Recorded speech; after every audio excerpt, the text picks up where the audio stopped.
your swagger.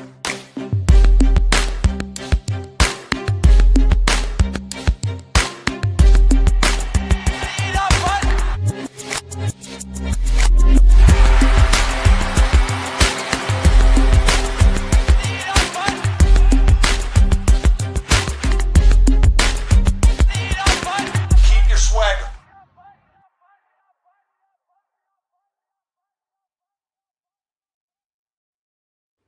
Hey, welcome into the Five Hole Fantasy Hockey Podcast.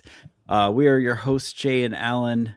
We're here with your script for Week 15. Joel Hoffer handed this to me himself. That's what he was doing, hiding in that game between the Blues and the Blackhawks. He was not trying to prevent himself from getting put in over Bennington.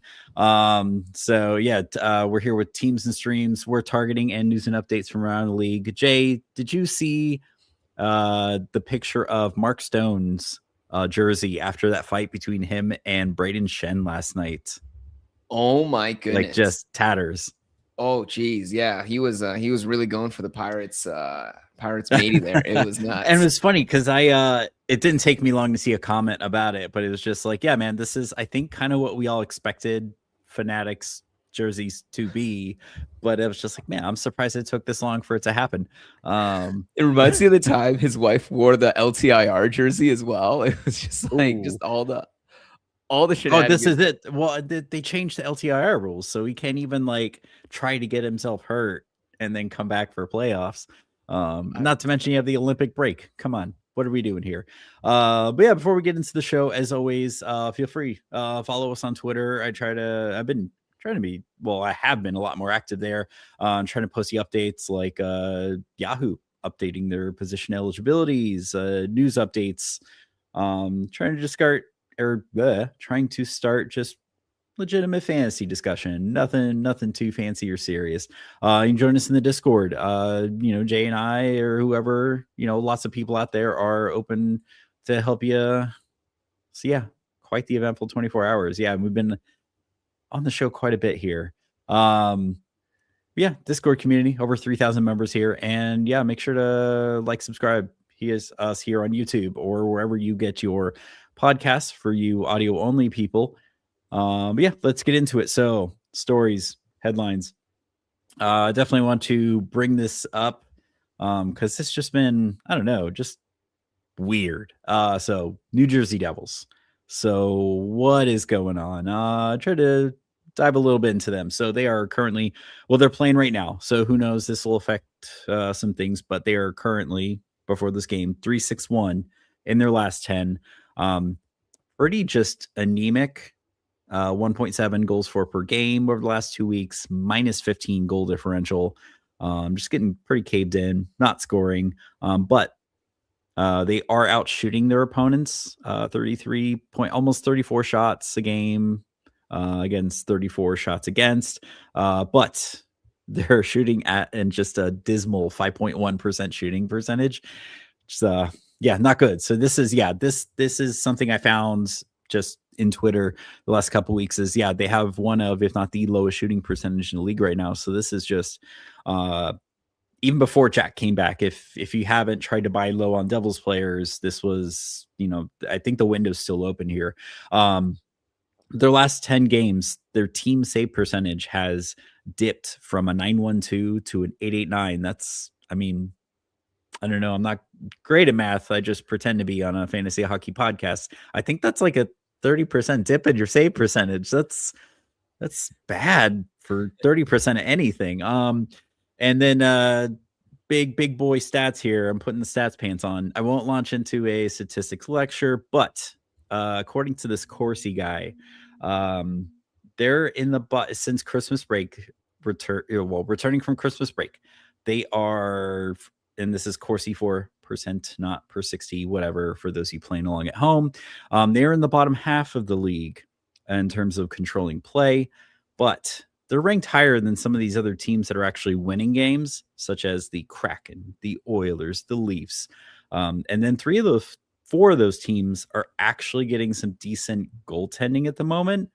And then, and if you're not getting lucky when your Corsi score isn't great, you kind of need to have that goaltending to bail you out, or something to bail you out, whether it's luck or some other factor. But Jay, you know who's been no bueno this season?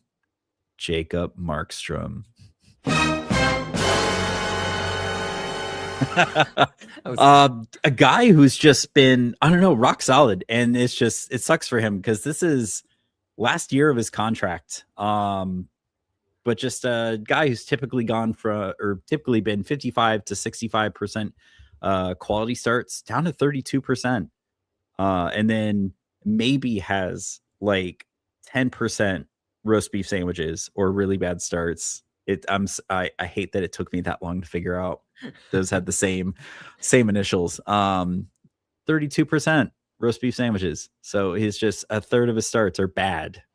But Jake Allen has no problem giving the Devils quality goaltending. And then I did see that the net share between Markstrom and Allen is closer to a 50-50 split. Whereas beginning of the season, we thought it was going to be like Markstrom, bona fide starter. No questions about it. But yeah, Jake Allen stealing starts from from Markstrom here. So I don't know if Markstrom is playing through some kind of injury all season. We'll probably not find out until after the season's over. He has something going on outside of the hockey that's between the ears issue. But something's not right with Jacob Markstrom. And if he's not bailing them out, then the Devils have to do something to kind of regain control of play there. And then I think it was Patrick here in the chat. I think he was the one who proposed that Jack Hughes is not 100% healthy. And it didn't take me long to figure it out. But Jack Hughes not taken a single faceoff since he returned from injury. So that to me says yes. Like that confirms my bias that yes, he is absolutely not 100% healthy. It was crazy too. Over the span of our chat, Alan, I don't know. I guess the anemic offense woke up a bit because it went from 1-1 right? in the Devils game. Well, come on, they're playing Winnipeg, who has just been abysmal themselves. It's I also didn't realize, Alan, until I looked at the Puckpedia, but did you realize it's that much of a geriatric crease in Jersey? Like both of these. Oh yeah. I mean, but Jake Allen has, as old as he is, it's not that old. He's probably about my age. No. Jake Allen's been really good in stretches. Has been, he was in Montreal when they had no one else. So it's just, it's clearly not defense or goaltending as a whole, whatever they're doing. It's just they don't have, Markstrom to bail them out when he should be the one to bail them out. So it's just like they're just not having luck or other factors to kind of win them games, and they're just not scoring. Again, lowest save percentage in the league lately. So I guess for fantasy, they are shooting. They're shooting. It's just not going in. They're just kind of snake bitten. And I tried to find something about the quality of shots. Didn't really find that in time before the show to see if it's just like, like the really, really low danger shots. Cause there are stats out there about like, if you take, so many shots, after a while, you're just getting diminishing returns on them. You're just like, you increase your chances of just losing the game. Cause you're just, spitting in the wind. Well, it's a mix, right? It's the part that doesn't show up on the stat score as much, but obviously every shot is kind of in some way almost like a re-triggering of the goalie's attention span, right? So some goalies can be lulled to sleep, and some goalies just and then we just joked about it, where it was like Semyon Varlamov, where on I think it was the Avs, where it was just like 20 shots against, he's a sieve, 40-50 shots, like brick wall. You're not getting anything past him. But I don't know, Jay. Is this still our window where 3-2 Devils? Jeez, oh my goodness. 3-2 Devils. There's 3 goals. Alan, we should do the pods all the time. I think every game. I know they heard us. See, they knew I was going to call them out, and they took that personally. So again, if anyone out there wants me to like reverse jinx a team, just let us know. Let us know. I'm open to it. It's the way to go. It's the way to go. Sorry, Alan, your question was? Yeah. So what do we do with the Devils? I mean, do we, 5.1 shooting percentage? Do we try to, is the window still open where we try to trade low or buy low on guys like Bratt, on Jack Hughes, thinking that they turn it around? Yeah, well, the main one was the Devils haven't appeared on any of our I guess like playoff prep tools as well, right? So trading for is going to be difficult at this time in the season when obviously we're all prepping for playoffs or prepping for Cancun, depending on whichever way we're set up. Or, well, I mean, or is this one of those occasions where you're like, hey, this Jack Hughes guy is supposed to be a stud, like 100-point player when he's healthy, or 100-point pace player when he's healthy. He's actually got to do it first. Like, is he good enough that I could bait someone with a person with a good schedule and just get this, like, this ace card? Yeah, and I think there is an angle in which that is a strong play. I was just thinking about Alan, like we are so reactionary as a species in general, but especially as fantasy hockey managers. And I was just thinking when the folks were like talking about trading Matthews for a bag of pucks because he wasn't scoring in like 2 or 3 games. And I was like, that is very, very overreaction. Seems like an overreaction. Yeah. And you got to think about it, even if someone scores 40 goals, there's 82 games in the season. It's not going to happen. Half the games, they are not half the scoring. games, he may not score anything. Yes, absolutely. But I think the issue more so, I would say, with the Devils now would be, do they end up in a state where they are playing for nothing at a certain point? If, let's say, they are comfortably 10 points out of the playoffs with like 20 games to go, you know what I mean? Like it could be very difficult and morale, I guess, slashing for players in that sort of setup. Yeah. Almost the entire inverse of what we were describing with the Pittsburgh Penguins, right? With the Penguins, they're not that much further ahead than the Devils, honestly. Like the Devils lost 3 games in a row. Pittsburgh is 7-3-0. Like this, maybe Alan, in another 10 games, we're talking about like Jersey in the other way, and it's possible. Right. And that's what's so nice about like all the parity we're seeing this season is like it's still anyone's game. There's still half the season left to play. Could come down to the trade deadline wire before someone throws in the towel, or just like maybe they're like, hey, let's try some addition by subtraction. They called the goal back. Never mind, Alan. Oh, okay. But yeah, and see Patrick's mentioning in the chat, Dougie Hamilton. We will absolutely get to that. Like I'm jumping at the bit to talk about that because someone did drop him in a league and I scooped him up. It's definitely something I'm going to say where, hey, look, if there is a strike against nepotism, right? Like the fact that you can have Jack Hughes having this much of outsized say, getting his brother in on the power play, trying to push for his other brother to be there too.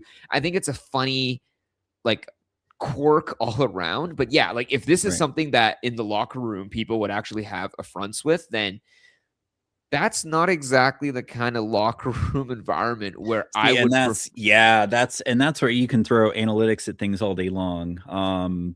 But again, there's a human element too to everything. And that's what I'm wondering how much of that we're seeing here where, like the Rangers a season or 2 ago, where it's just like they tried to bully, was it Trouba to waive his no trade? And I mean, he eventually did. And I wonder if we're seeing this again with Dougie, not to get too far into that because I wanted to address that separately. But yeah, I wonder if it's like we've tanked morale, not getting Quinn Hughes, and now we're trying to run Dougie out of town. I wonder if that's an element too, where some guys have phoned it in. And I would say too, building on the phone it in idea, you kind of want guys that are almost like undersold vets that have risen up and are, actually, this is years back, 10 years ago, back to the foundation of the Vegas Golden Knights, history. Historic. Historic. But it was more the idea that like all those guys on that team were functionally like third liners, and the reason they all played so well is they all overperformed relative to their, I guess, like, right. I mean, they were the island of misfit toys. Like they were galvanized by like your teams. They're galvanized by like your teams didn't want you. Like show them what they're missing. And that's where you got guys like William Karlsson, who I think scored like 5 goals or something with the Blue Jackets the season before, and then just crazy. And then it was like 30 plus. But Alan, if anything, this is the island of all desired toys that are now Yeah. like sat behind this younger brother. And nothing against Luke, but it's one of those where you look at Timo. Timo was the man in San Jose. He comes over and they shove him onto like no power play time, line 3 at one point. Right now he's back on the power play 1. What's that got to get and give for his morale? You know what I mean? Yeah. You roll afterwards and you have a guy like I'm just scrolling down here, Dougie, right? Like Dougie, I know some people were complaining and saying that, oh yeah, he's got a history. Remember all the other teams, and I'm like, yeah, but like you signed him. You signed him with the idea that he was going to be your top dog, and you're sidelining him for an oft injured. Although, you know what? Yeah, let's just get into it since we're on that anyway. So yeah, like second game in a row, because I don't see him in the box score at all. So yeah, I think the second game in a row, Dougie Hamilton's been scratched, healthy scratched.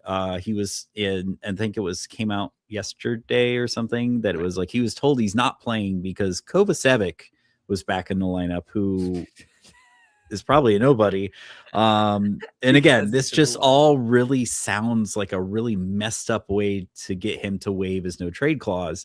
And I kind of like the rumor that like apparently in the summer there was a trade in the works to move him to San Jose.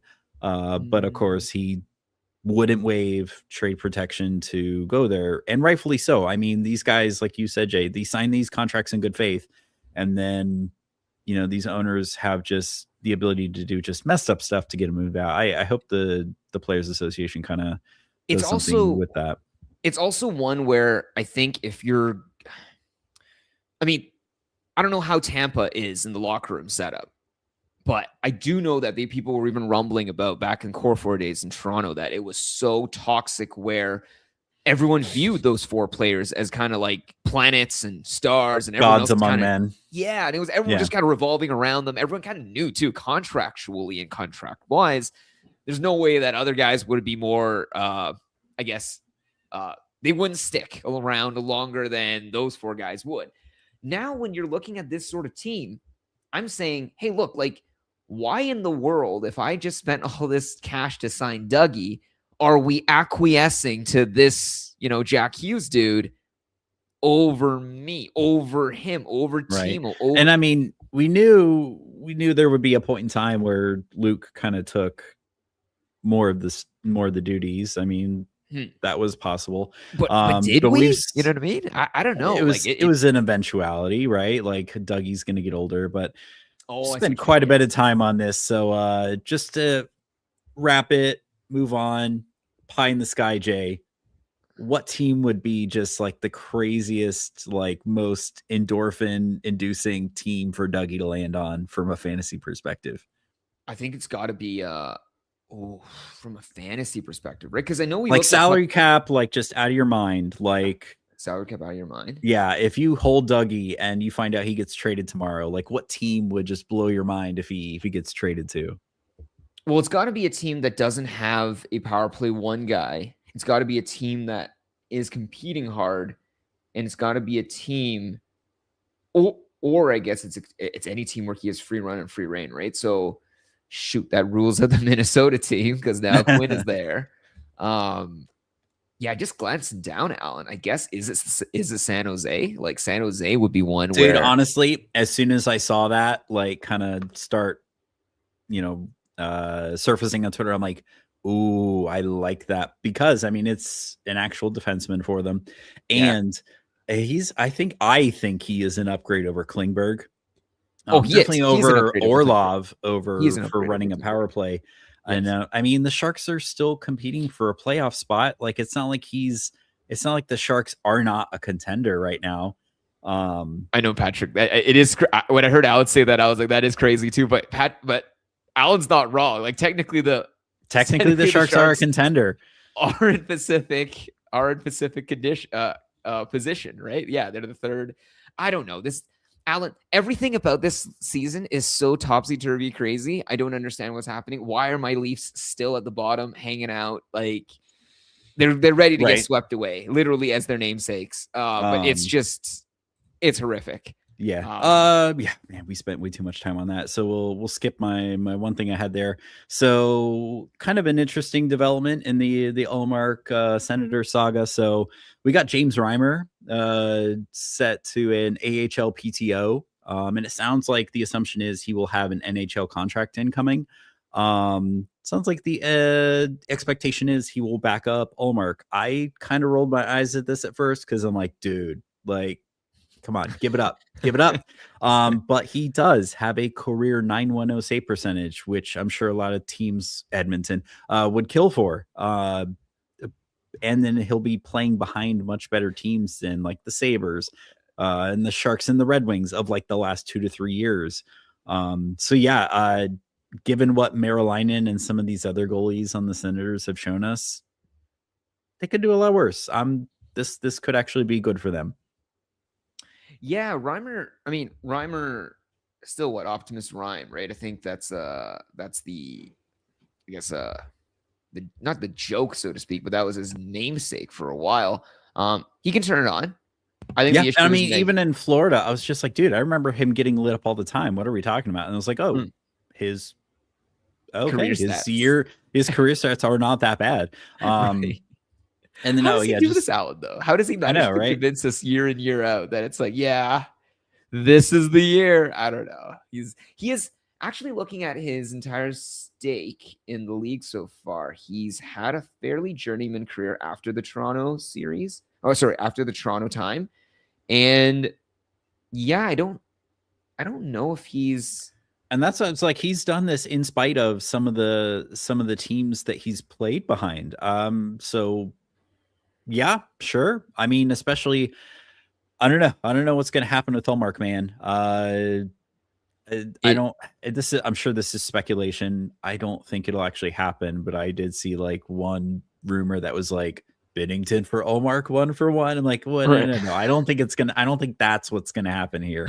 I don't think that, yeah. What Patrick was mentioning too. Yeah, it was I know, Patrick. I was thinking about it. I mentioned it to Alan actually off air as well about the insanity that was coming out. And Alan, I think part of the insanity about the Allmark setup right now isn't even just what's said, although that what's said is insane. But I think the source of what is said is, I think it's just Ottawa, like directly. You know what I mean? Like Ottawa is basically so coming out. like not necessarily what the rumor was about Allmark, but then Ottawa's official statement about it. Yeah, but even right? just like, Okay. you know, it's the moment when you come out and you're like, guys, I just want to clear the air on all these rumors. Hey, you know that I actually flew to the sun. And it was like, wait, hold on. Like, no one knew that you flew to the sun. What are you talking about? But now that you've made this official statement about it, everyone is aware. So now I'm like, what is this? Like, is this some sort of like 5D chess reverse Uno move where it's like, we are preempting the rumors? But nobody knew, Alan. Like, no one knew. I only knew because they made this announcement addressing the rumor. Yeah. Is it? Who knows? Who knows, man? I definitely don't want to speculate on that stuff. That's rough. Not helping their standings, I'm going to say. Yeah. Like, it's the wrong time to be mentioning it. So it sounds like hopefully Ottawa gets some decent goaltending help very soon here. So yeah, Philip Broberg, St. Louis Blues signed a extension, 6 years at $8 million apiece. Apparently they see him as part of that core, very expensive part of the core. And I guess I just have to get used to the new NHL economics, because I'm like, $8 million, that's like your number one defenseman. What are you talking about? But I mean, the way the salary cap's supposed to go up in the next few years, that's not bad. But it was funny because I guess he signs his contract, plays last night, and gets injured. So it's like, I got the bag. See you guys. But I'm sure he'll be back next season. It's also nuts where I think these contracts are so nuts where Broberg's at 8, Wyatt Johnston's at 8.4, and you just kind of sit there going, yes. Well, I think those are the ones that'll age very well.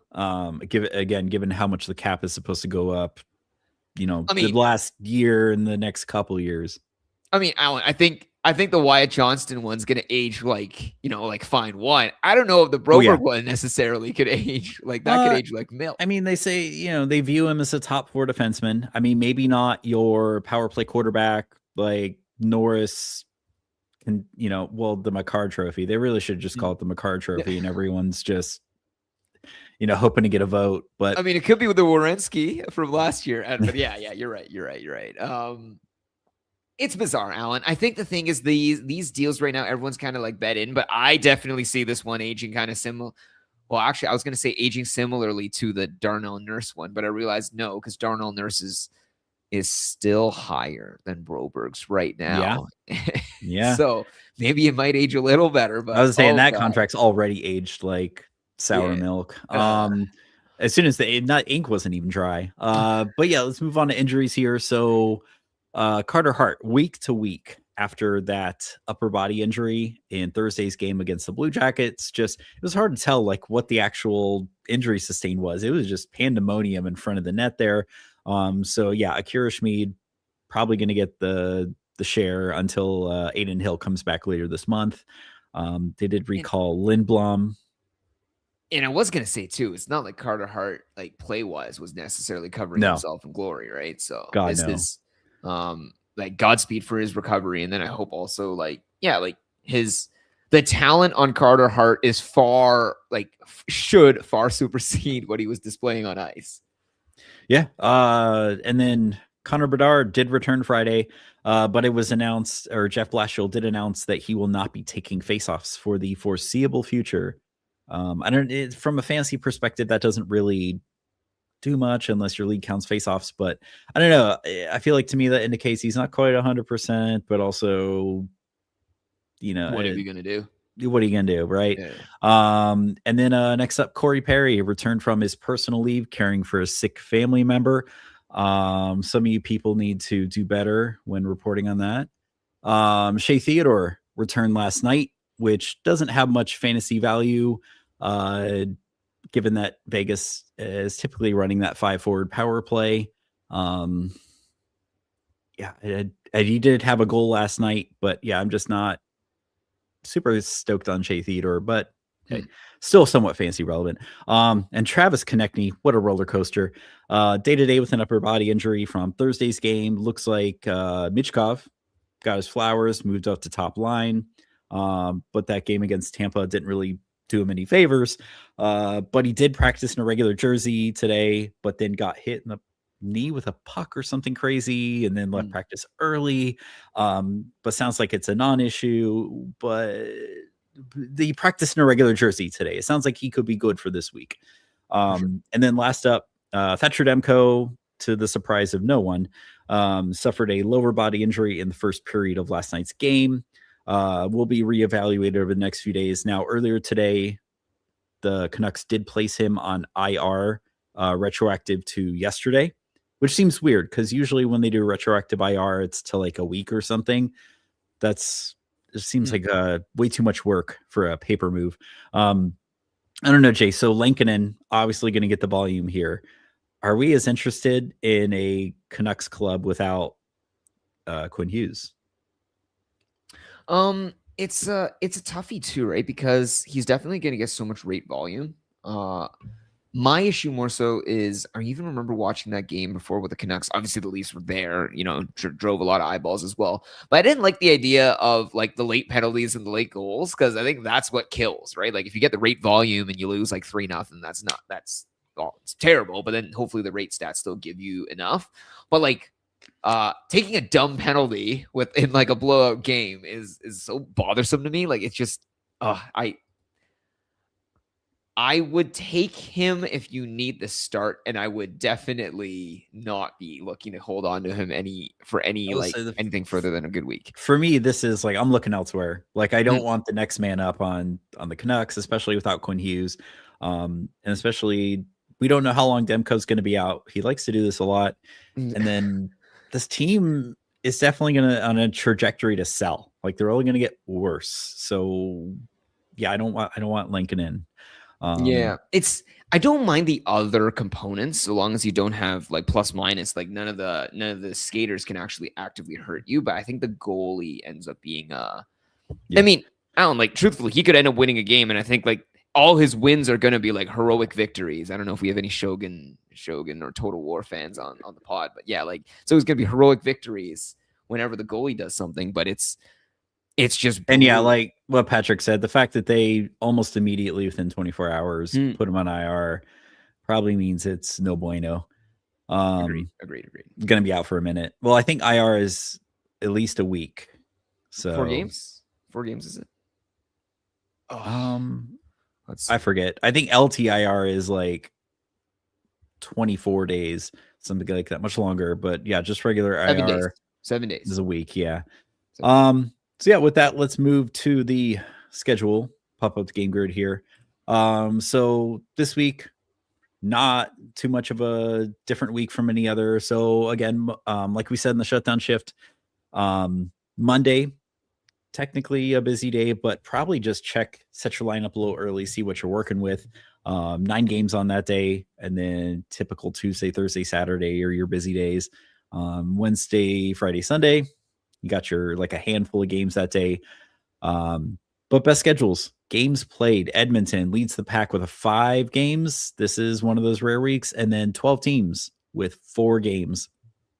As far as off nights go, there we go. Words are hard. Detroit, LA, Ottawa, Tampa all have 4 games, 2 off nights. Buffalo, Carolina, Dallas, Philly, Seattle, 4 games, 1 off night. Easiest schedules, teams that have some nice matchups here. For what they're worth, I do think Vancouver has a slightly spicy schedule. Some teams that could cough up some goals against. Montreal, Ottawa, Columbus, Edmonton, LA, one of these off night leaders. They do play Anaheim twice in a Friday, Saturday back-to-back. And then Montreal. Yeah, there we go. Yeah, it's just a note I made that Montreal, Ottawa, Columbus, Anaheim, they're all in the bottom 10 as in the worst goals against per game over the last 2 weeks. And worst schedules. So least games played / off nights. You have Colorado, San Jose, worst schedules. Fortunately, San Jose is a team. A lot of these guys you probably stream in and out, easily droppable. Tough schedules. So even though I know Buffalo kind of has one of the quote better schedules this week, I'm not super crazy about like that Florida game on Monday and then Minnesota to end the week. But they are kind of on a hot streak. Some say that recent hot streak is the GM change. Some say it's the dig that a little show called Heated Rivalry made. They both happened around the same time. Yeah, I'm not gonna play semantics over which one actually caused it. Toronto, they do have a nice back-to-back to start the week, but it is on the road against Colorado and Utah. And then it's Vegas and Winnipeg. Yeah, it's but I mean, I don't know. What was it, Jade? They're now in their last 10, like what, 8 or not? Well, it's not last 10 if they're 7-0-2, but I mean they're digging their way up out of the bottom. I mean, they're 1 point out of the wild card, which is really the only one that matters. But yeah, I think better than anything, I think Wall got 2 shutouts in like the space of I don't know how many games. It's been in this same stretch, right? So he had no shutouts. I was like, that shutout last night doesn't surprise me. Right. But it's that sort of thing where the team is the rumors being that it's weird. It's like Troy Stetcher is supposedly one of the guys they are rallying around, which is I guess a waiver pickup or something. Yeah, I was like Troy. It was Troy from I think the Oilers or something, and like I don't know. Anyway, so.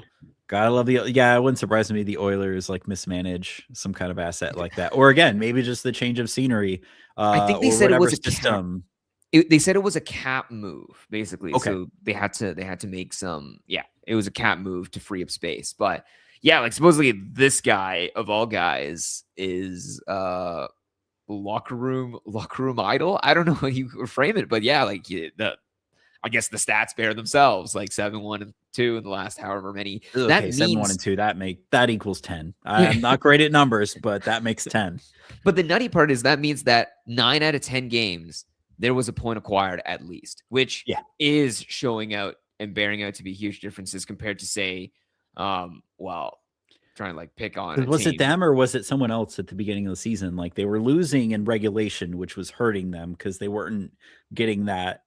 Yeah, that pity point. The Leafs did that a lot in the beginning, where it was like the last 3 minutes of the game they would be like losing, like either conceding game tying goals or lead, or tie-breaking goals.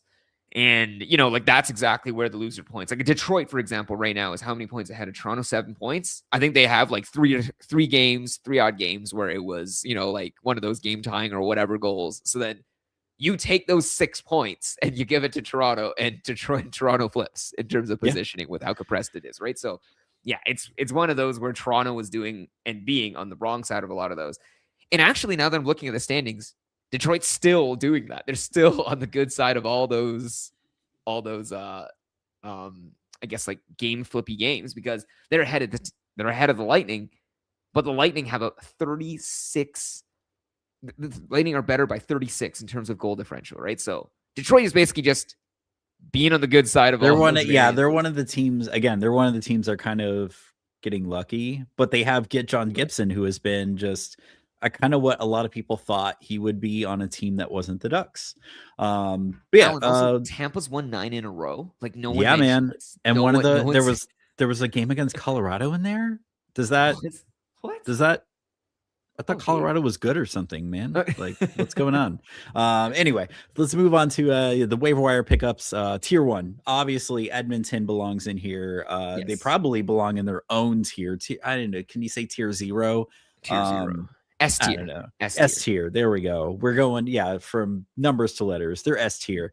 5 games, 1 off night, but it's, I don't know. Can you really say that like Monday is technically a busy day? Whatever. No, Monday's a heavy night. I don't know, man. Anyway, so as usual, this team has typically been hard to stream from, but yeah, they do have to be here by default. But I don't know, man. I kind of think Kasper Kapanen might be the guy to add this week. He's 2%, so he's pretty much available everywhere.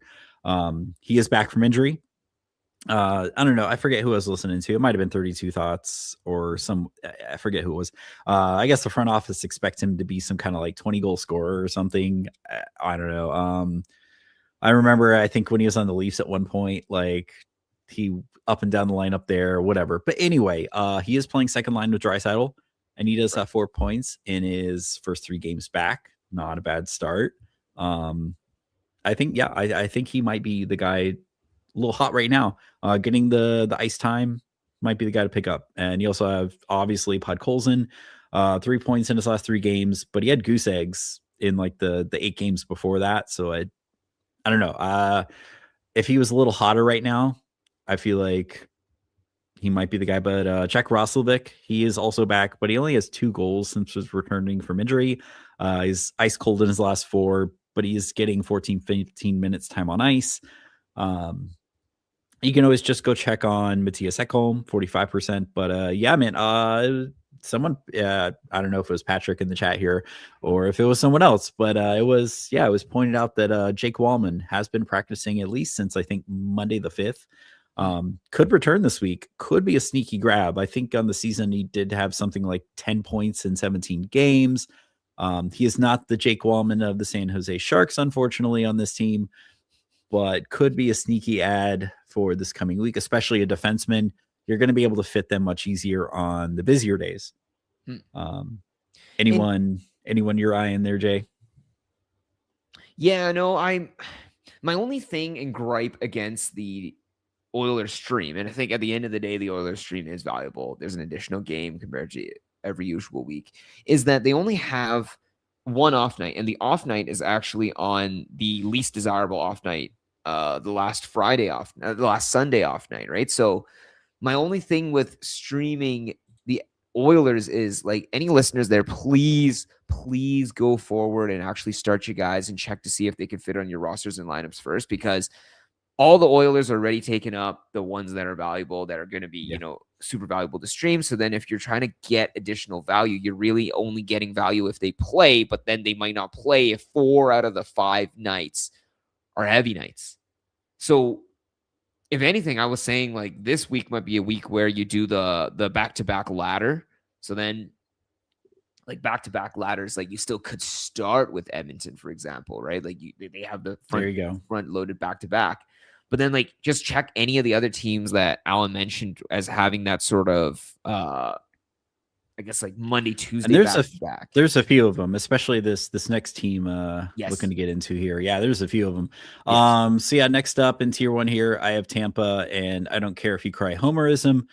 They absolutely deserve to be in tier 1 this week. I think in the last 2 weeks, they're actually top of the league in goals for per game.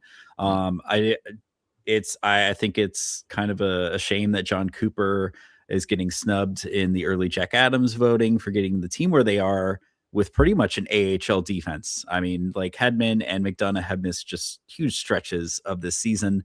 But yes, the plan here could be to grab them for like that Monday, Tuesday, and then flip to another team because they don't play again until Friday and Sunday. And they are on like a road trip all this week. So it's Philly, Pittsburgh, St. Louis, Dallas. I like a lot of their opponents. And I would say Tampa would be an incredible team because not only does Tampa have the Monday, Tuesday back-to-back, they also hold the Friday, Sunday off night. So if you took Tampa and you were lazy about it, you could literally just pick up Tampa players and hold them for the rest of the week, and you would probably slot them in. But you could also be even greedier and grab Tampa players, start them on the Monday, Tuesday, drop them, and then get another back-to-back between for Wednesday and Thursday, and then re-pick up that same dropped Tampa player for the Friday, Sunday. So that's like just trying to, I guess, in terms of leveraging several ads, acquire and get additional games to help boost you in the week. And I think there's another team that does the exact same thing, like the Red Wings. Same yes, setup. I think it's actually, I think that's why I also have them in tier 1. But streams from Tampa, Oliver Bjorkstrand, probably the only way you're getting that power play 1 access. Looks like it looks like he's considered 4th line, but still getting about 13 minutes. So definitely a power play 1 or power play specialist. Next up, I do have Gage Consalvis. He has been seeing line 1 with Point Kucherov. He did get 2 goals last night. And then it looks like I posted on Twitter. So kind of another reason to follow us is I've been posting Yahoo's position eligibility updates. It does look like Gage Consalvis right now is center, but then when Yahoo pushes the updates tomorrow, he'll get left wing, make him a little easier to fit in your lineups. And then Anthony Cirelli, I would say. He is center only. It does make him a little harder to get. But yeah, I would say, Cirelli, glued to Hagel's side. He has been playing with Gensel on his line too. So yeah. The only thing is he doesn't get power play 1 really. No. JJ Moser as like a nice little deep cut. For peripherals, maybe Eric Chernak for hits, but Charles Edward Destu kind of does a little bit of everything, mostly blocks, but does fall backward into an assist here and there. And then, Detroit, like we mentioned, the teams they play against do have the potential to give up some goals. Carolina, Boston, San Jose, Ottawa. Kane's ownership dipped to 38% for some reason. I have my notes here. Just check to see if he's back on power play 1. I don't know why he is not on power play 1. This dude just hit 500 goals. He's a peacock. You got to let him fly. And then these next couple guys, like I don't know. I think I just put them on there because they're available and they're on line 1. But Marco Casper, Finney, they're both top line for some reason, but they haven't scored in just like games. I don't know. I think they just have them on the top line there to try to get them going. Stream at your own risk. JVR, 1% owned. Apparently they're giving him power play 1 time. I know in Boston, he went through a stretch like this where, 3rd line, but power play 1 and just killing it. Yeah. Probably. I think someone to look at. Yes. But I would still rather have Patrick Kane, hoping that they stick him back on power play 1. And then Simone Edmondson, he has 6 points in his last 9. Very nice. Covers your other categories. Anything you're seeing, Jay? Yeah, you kind of hit the nail on all the heads, Alan, there. It was pretty good. Cop maybe is another name. Yeah, line 2 center. Yeah, if people were mentioning I guess like face-off leagues probably being his only other significant value. And then I would say probably again, Talbot, if you needed an additional start, being a guaranteed back-to-back. doing the 1A, 1B. I think he's the only other guy that might hold some value. But aside from that, yeah, you got all the. Yikes. Okay. Yeah, man. Yeah, before we get to tier 2, man, Patrick posted here in the chat here. Apparently his 10 teams he could be traded to list is like Buffalo, Islanders, Philly. I do actually kind of like Philly as a landing spot for him because no one's really seized that power play quarterback there. What does he have against 0% tax state of Florida? Right? You would think, well, and I think it's also harder to get any sort of decent package there and make it fit the salary cap in Florida and Tampa. And then he knows he'll be, yeah. But what's he got against Columbus, man? Columbus is a nice Midwest town, man. Very family friendly. Very family friendly. It is. Well, I mean, like something against Columbus. I don't know what he's got against them. Like it seems to be the only team in the Metro. But yeah, the Florida Tampa one's weird. Like, wait, I only see 8 teams on this trade list. Yeah, because the New York, Carolina. Carolina was nice. I mean, I don't know if Dougie. Well, he'd be going back to Carolina. Why would? Interesting. Pittsburgh. Washington. He'd be in a logjam behind Chikrin and Carlson, and then Boston. Yeah, another. I don't know. I don't know what Boston would do between him and McAvoy. I'm not entirely sure that's really any kind of upgrade there. Yeah, move on to tier 2 streamers. We got LA. Honestly, I don't know. Maybe these guys could be like tier 1.5, depending on how you look at their schedule. Like I said, that back-to-back against the Ducks, who seem like they're ready to give up some goals. They also got some pretty available dudes to pick up as well. Yeah, and they have been scoring like a little over three goals a game lately. So there is room. There is goals to go around. So Brant Clark first up. And maybe I missed this, but yeah, what was the statistic I saw where it was like for their last however many goals against, it was like Drew Doughty was either on the ice or in the penalty box for like most of them. I feel so bad for the guy. Like, you know, do they win their cups, you know, back in 12 and 14 without Drew Doughty? It's a shame to see him sunsetted like this. But Brant Clark finally getting his flowers on power play 1, 37% owned. Might be able to get him. You still have Kopitar out, so lines are just kind of a mess right now. Kuzmenko back on power play 1 for now, thank goodness. But yeah, line 1 right now is Fogle, Byfield, Kempe with Kopitar out, and then they have Laferriere centering line 2. He has 6 points in 7 games. But yeah, their lines are kind of a mess. Maybe Brant Clark again, defenseman, much easier to slot in on those busy days. Corey Perry still? Oh yeah, that's right. Yeah, you know, again, back from visiting sick family members. Yeah.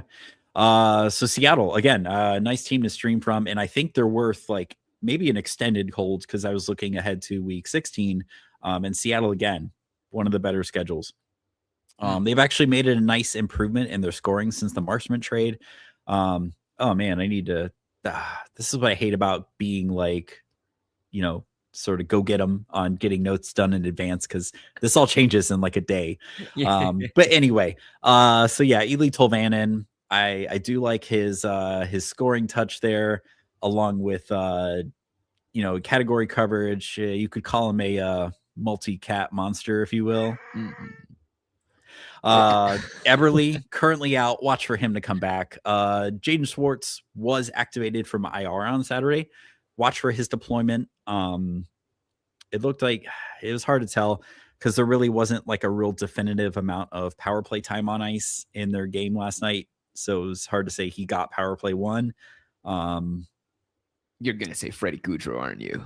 What? Oh God, no. Why would I say Freddie Gaudreau? Because he does get power play 1 insanely. What? I know. I cannot believe it. All right. And it sucks because Seattle does seem to run a definitive power play 1 now. So that could stick. Gross. They have so many guys that are hurt, and I don't understand how they're still winning. It's not even as if Joey is like completely lighting it up either. But you know, Stevenson's out, Eberle's out, Montour's out, and yet Allen, like they just keep on trucking. Like I don't even think they have Do they have a 40-goal score, a 40-point score? I don't think they I have a don't think 40-point so. score I on their think this team. is one of those teams that they just kind of score by committee rather than, having like those studs in like your top 6, top line that, score like 80, 90, 100 points and then everyone else is scraps. But yeah, like you said, sorry. Who is Yanni Nyman? Like I'm looking down, I'm scrolling down. Who is Yanni Nyman? Nobody. Dude's got 4 goals and 2 assists. I was like, what? Like those could have been game-winning goals, Alan. Like it's nuts. Like he just kind of. Oh, actually, sorry, none of them were. But right above him, Josh Mahura, and Okay. he's got a game-winning goal as well. Like it's just random guys where you look down the line up and down and you go, whoa, there is so much balanced scoring, but it means at the top, like their top guy right now, I think is 28 points. Top guy. What? Really? Jordan Were they Eberle just getting Eberle makes sense. But yeah, and then like you said, Chando's out. Yeah. And again, if a strong wind hasn't blown McCann over again, I do think he is worth holding. 6 points in his last 5 since returning. The hits aren't in there, which seems weird to me. It could mean that he is still dealing with something, but he is shooting a lot. And my favorite for like if you play in like bangers, points leagues, or categories leagues, Adam Larson gives you some that category coverage with the occasional assist. The man who was traded 1-for-1 for Taylor Hall. Yeah. Oh yeah. You do that trade every time, Jay. Every time. And then last tier 2 team, again, I know I mentioned that their schedule is kind of tough, but I do like that they're scoring over 3 goals a game. They had 5 goals last night against the Ducks. And I don't know, it gives us a chance to talk about some different names on the show. I like that, Florida game aside, they do play Monday, Wednesday, Thursday. So you get the 3 games in 4 nights, and then maybe a bounce to someone else for the weekend if they don't work out. But yeah, that Florida game just makes me nervous there. But Doan or Josh Doan. There we go. Not Shane Doan. Josh Doan. Line 1 power play 1 man, 21% owned, 5 points in his last 4. I love his time on ice. I wish it was his shot rate would just hit 3 shots a game and just kind of stay there. That'd be perfect. I don't remember if we said the name for the folks, but yeah, this Buffalo, the Buffalo Sabres. Buffalo Sabres. I thought you said Buffalo. Sorry. Buffalo, my notes are hard. Right, my notes are hard, and I write them. Josh Doan, 100%. But aside from him, it's a pretty steep drop, Alan. I was scrolling down, and I was like, "It's Zucker." I think it's Zucker. Yeah. Also very available power play 1, yes. But no, Bowen Byram. I like again. Defensemen on the busy days, you're going to have a much easier time probably slotting them in than your forwards. Less competition for your roster slots. 37% owned, 6 points in 6. I think he might have even scored at least once last night. Again, making my notes out of date in 24 hours. Word is, sorry. What happened to Owen Power, man? Like, I know, right? Like they got Darlene like first overall, and then I think Owen Power like in the next gonna be the draft or 2, like, and then they traded for Byram. Like, what the heck? What the heck? And this is a season where Darlene people have even been complaining, saying, "Hey, like, is his head fully in the game? Like his personal side and everything." And you'd expect that if this was all transpiring, that Owen Power would be like, "Guys, don't worry, bud." Yeah, man. I mean, and it's not fun having a loved one who is not physically there. So that's why it's not cool when people joke about it being something else. For sure. Yeah, Bowen Byram. Word is he's being showcased for a trade. And again, I like those D streams like that are sneaky because you're freeing up, having to make a hard choice on those busy days, and then just go check on Matthias Samuelsson. I feel like he probably got scooped up a lot, and then maybe just inactive teams, or maybe like Cats leagues. He probably just got scooped up and kept because of his category coverage. But yeah, just go check on him, man. Dude is just all over the ice. He's a vacuum, man. It's crazy. Yeah. And then goalies. So yeah, before we get into goalies here, I mentioned quality starts at the top of the show. Before I get into this first goalie here, real quick, man, I just wanted to throw a little education here real quick.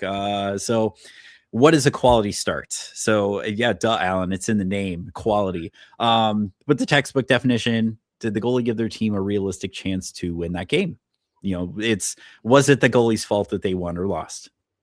So how they calculate that is, was the save percentage better than league average, which this year seems to be holding firm at 897, or in the event you have like a lower shooting game, that the goalie allows 2 goals or fewer and faces fewer than 20 shots. So for the example I have here, Grubauer just lost to Minnesota in overtime on Thursday night, but he finished with a 912 save percentage.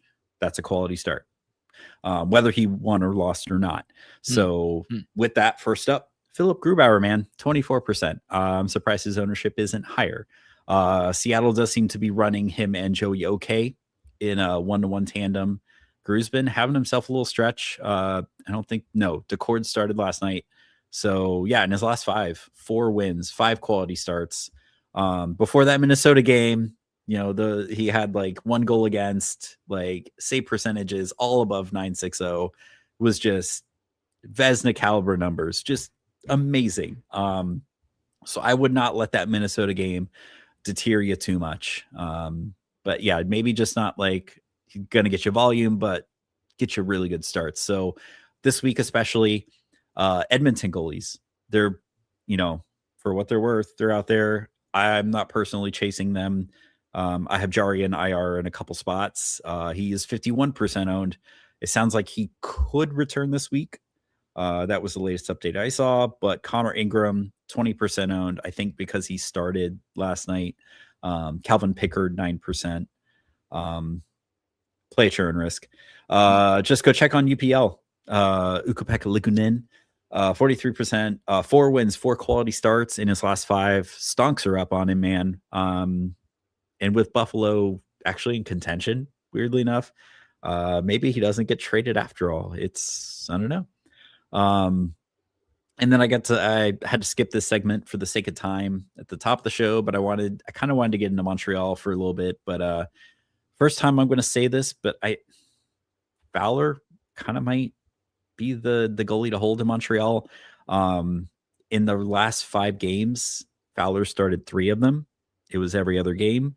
So he could be becoming the starter, at least for now. I still think if playoffs started tomorrow, Montembeault is your starter. I don't know if you agree with that statement, Jay. Yeah,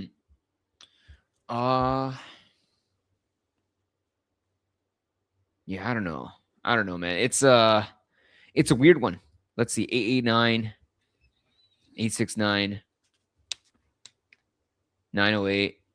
Frank, I don't know. I feel like the Marty is Marty, and Alan, you might know more, right? Because Marty, obviously, like, legend on your team and everything. But I feel like Marty is aggressively pragmatic. I think he will go toward the hottest hand at that time. And I think right now, halfway through the season, it's a little too early to say which hand is the hottest. I think if Fowler, I think it's been Fowler, apparently. Especially because they want to be in the hunt. Like I said, starred 3 of the last 5. I think he's okay. They're giving him a run. Whichever goalie is hottest rolling in, they will ride and give him probably like a 2-game leash. Okay, max is what I think will happen. Okay, but yeah, so Montreal scheduled this coming week: Monday, Tuesday, Thursday, Saturday. So he probably gets one. He could get one of the back-to-back, and then I don't know. He probably sees at least 2 starts this week, I'd say, if they are in fact giving him a run. But yeah, he's still not someone maybe I personally run out and get, but I know there's a lot. I'm getting a lot of questions in our Discord. People hunting for goalies, just either through injury or just, man, like Dustall. Great first half, not so great lately. Just what's next? Who's the next? Like Jet Greaves was great for a stretch, not so much anymore. Anything else, Jay, before we take it on in for a landing? It's literally 3-3 Allen right now to start the third. We literally need to talk on pods for more goals in the NHL. Yeah, again, if anyone has a team that they want us to reverse jinx, just let us know. Actually, that's right. The Patrick had this question here. So yeah, we'll answer this and then we'll pack it up. So is Allmark in IR stash in a 10-team? Okay, so this is a league where he has 3 goalie slots. His 2 slots are Allmark and Hill. I think it depends too much on what's available in your league, because it's whatever's replacement value, right? So technically, yes, I would say he is a hold. If like the next guy up is like Marilainen, right? Then obviously you want to hold. And I mean, it sounds like they have Reimer on the way, but I still think, you know, you have Allmark, you have Reimer as your tandem, your 2 goalies. I still think Allmark's a starter, unless something has happened with that relationship between Allmark and the Sens, and they do move him. Great. But yeah, I think given, man, I lost my train of thought. Yeah, I just think given just how few goalies there probably are. There we go. How few goalies there probably are on the wire, because you have 3 starters.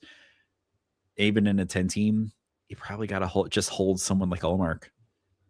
It's difficult, right? Because I think what doesn't get celebrated as much with goalies, and I think this is a flaw, honestly, of one aspect of fantasy hockey, which is we highlight all the extremes. But a goalie that wins a 5-1 game or a 5-2 game, like, I don't think they get anything in terms of like celebration, solid, whatever. If they win 3 or 4 games in a row, and it's like, wow, they're on a winning streak. Wow, they got a great percentage. But goalies in general, like, what wins you a fantasy championship really is if you have boring, solid goalies.